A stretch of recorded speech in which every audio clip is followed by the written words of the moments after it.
位伫永康中华路长益城大楼的14楼，是基美病院员工体适能中心。伫今年4月底重新来启用以后，提供全新的运动器材甲多样化的运动课程。新的设备包括有跑步机、椭圆机、多功能的训练机，总共19项高阶有氧加重训的设备，并且甲台南在地企业力切实业来合作，透过运动来发展。结合运动、健身加力量，将电能提供给体适能中心。员工的健康是企业最好的投资，医疗人员的健康是民众健康最坚实的基础。假设我们的医疗人员没有健康，我们医疗人员就没有办法为民众来提供健康。健康的基础很重要的事情就是运动。我们生活形态医学有6大支柱，从营养、运动、避免危害物质、减少心理压力、睡眠，还有正向的社会关系，这些都很重要。那运动就是一个很坚实的基础，运动让我们吃到的营养能够适当的转化为我们的肌肉，运动让我们心理压力可以减轻，睡眠可以改善。所以我觉得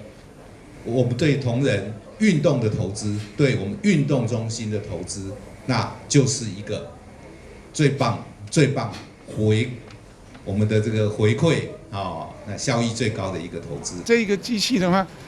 它本身它是跟一般的跑步机一样，它是最安全的跑步机。它本身在动的时候，它就可以发电。发电起来的话，把这一些电呢去控制它的速度。控制它的速度以后，把多余的电直接跟电网来结合，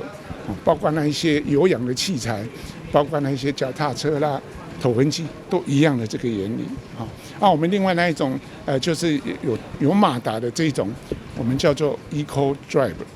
它是可以比一般的跑步机节省了30%的一个这个电力。基美病院员工体适能中心对重新启用到现在，短短2个月，使用量就超过9000人次，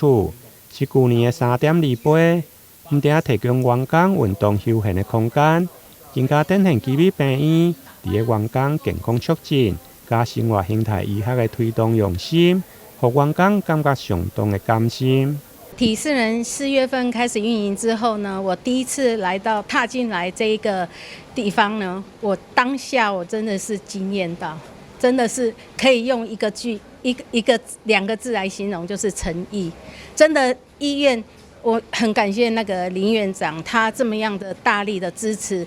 让员工能够整个动起来，然后也让我们的整个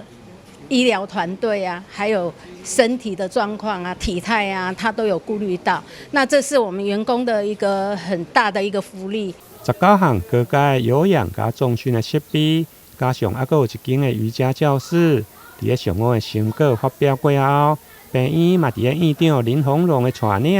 甲着病院的医师、